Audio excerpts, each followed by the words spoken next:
ನಮಸ್ಕಾರ ಸ್ನೇಹಿತರೆ, ಈ ಒಂದು ವಿಡಿಯೋದಲ್ಲಿ ಬೋಧನಾ ವಿಧಾನದ ಮೇಲೆ ಒಂದಿಷ್ಟು ಪ್ರಶ್ನೋತ್ತರಗಳನ್ನು ನೋಡೋಣ. ಮೊದಲನೇದಾಗಿ ಪ್ರಶ್ನೆ 1, ಶಿಶುವಿನ ಬೆಳವಣಿಗೆ ಎಂದರೆ ಏನು? ಎ, ದೇಹದಲ್ಲಾಗುವ ಬದಲಾವಣೆ. ಬಿ, ಮನಸ್ಸಿನ ಬದಲಾವಣೆ. ಸಿ, ದೈಹಿಕ ಮತ್ತು ಮಾನಸಿಕ ಬದಲಾವಣೆ. ಡಿ, ವರ್ತನೆ ಮಾತ್ರ. ಉತ್ತರ ಸಿ, ದೈಹಿಕ ಮತ್ತು ಮಾನಸಿಕ ಬದಲಾವಣೆ. ವಂಶಾನುಕ್ರಮದ ಉದಾಹರಣೆ ಯಾವುದು? ಎ, ಭಾಷೆ. ಬಿ, ಸಂಸ್ಕೃತಿ. ಸಿ, ಕಣ್ಣು ಬಣ್ಣ. ಡಿ, ಶಿಕ್ಷಣ. ಉತ್ತರ ಸಿ, ಕಣ್ಣಿನ ಬಣ್ಣ. 6 ರಿಂದ 12 ವರ್ಷದ ಮಕ್ಕಳ ಹಂತ ಯಾವುದು? ಶಿಶು, ಬಾಲ್ಯ, ಕುಮಾರ, ಪ್ರೌಢ ಹಂತ. ಬಿ, ಬಾಲ್ಯ ಹಂತ.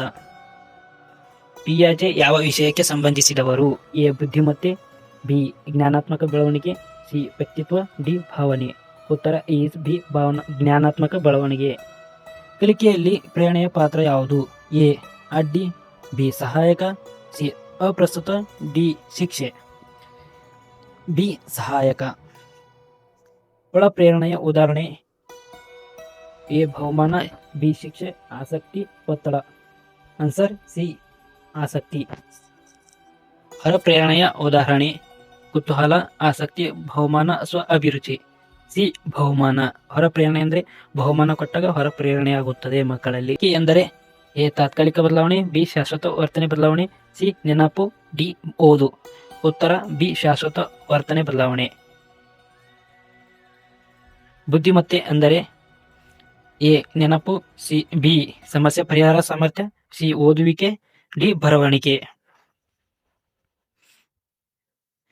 11th ಕ್ವಶನ್, ವಿಭಿನ್ನತೆಗಳು ಯಾವ ಕಾರಣದಿಂದ ಉಂಟಾಗುತ್ತವೆ?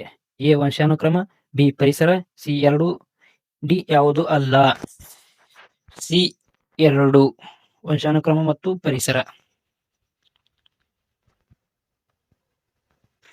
ಕಲಿಕೆಗೆ ಅನುಕೂಲಕರ ವಾತಾವರಣ ಯಾವುದು? ಎ, ಭಯ. ಬಿ, ಒತ್ತಡ. ಸಿ, ಸ್ನೇಹಪೂರ್ಣ. ಡಿ, ಶಿಕ್ಷೆ. ಉತ್ತರ ಈಸ್ ಸ್ನೇಹಪೂರ್ಣ. ಮಗು ಹೆಚ್ಚು ಕಲಿಯುವುದು ಯಾವಾಗ? ಮಗು ಹೆಚ್ಚು ಕಲಿಯುವುದು ಎ, ಶಿಕ್ಷೆ ಇದ್ದಾಗ. ಬಿ, ಆಸಕ್ತಿ ಇದ್ದಾಗ. ಸಿ, ಭಯ ಇದ್ದಾಗ. ಡಿ, ಒತ್ತಡ ಇದ್ದಾಗ. ಉತ್ತರ ಬಿ, ಆಸಕ್ತಿ ಇದ್ದಾಗ ಮಾತ್ರ ಮಗು ಹೆಚ್ಚು ಕಲಿಯುವುದು. ಮಕ್ಕಳ ಗಮನಾವಧಿ ಹೇಗಿರುತ್ತದೆ? ಎ, ದೀರ್ಘ. ಬಿ, ಸ್ಥಿರ. ಸಿ, ಕಡಿಮೆ. ಡಿ, ಇಲ್ಲ, ಕಡಿಮೆ ಆಗಿರುತ್ತದೆ. 15th ಕ್ವಶನ್, ಆಟದ ಮೂಲಕ ಕಲಿಕೆ ಯಾವ ಹಂತಕ್ಕೆ ಸೂಕ್ತ? A, Shishu. ಬಿ, ಪ್ರಾಥಮಿಕ. ಸಿ, ಪ್ರೌಢ. ಡಿ, ವೃದ್ಧ. ಉತ್ತರ ಈಸ್ ಪ್ರಾಥಮಿಕ.